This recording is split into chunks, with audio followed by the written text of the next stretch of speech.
WT0500 Maricar E. Daradar, 37 years old, widow, high school graduate, 2 years experience as a housemaid in the Philippines.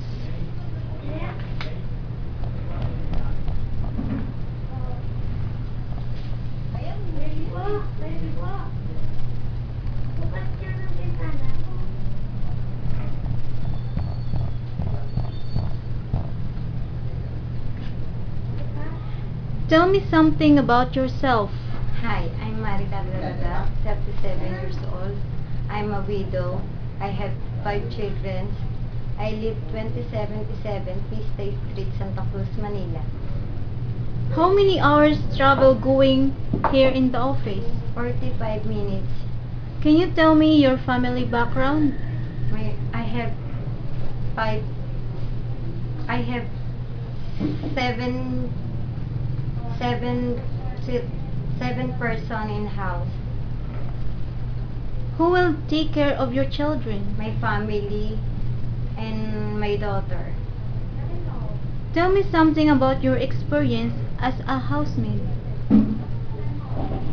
I I keep clean the house and I cook my family, my employer, and to be a good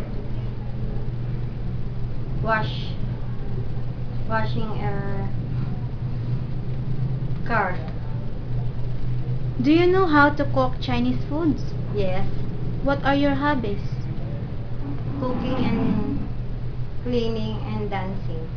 Are you willing to take care of newborn baby? Yes, How about elderly? yes, Do you know how to do bottle feeding? yes. What are the steps of bottle feeding? First step, I sterilize the bottle and I give eight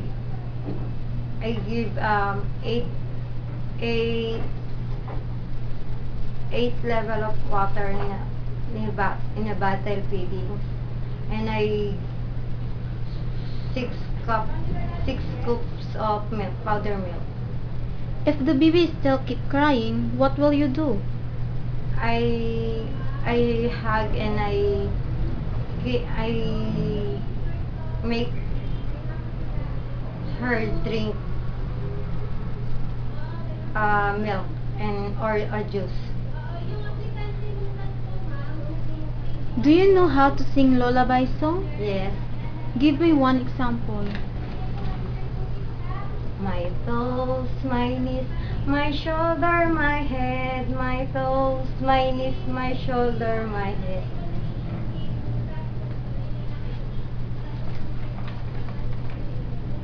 Do you have any other talents? Yes. If you feel homesick, what will you do? I pray to God and to my family to support me. If one of your family members will get sick, will you break the contract? No. What will you do? No, and I told my family to prepare to any financial, and I give.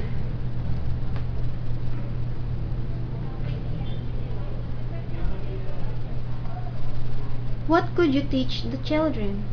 To respect elders and to be a good and a manapa.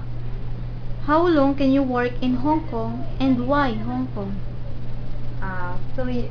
To finish my contract to 2 years and or to my employers renew And why Hong Kong? because it's a beautiful place and respect country.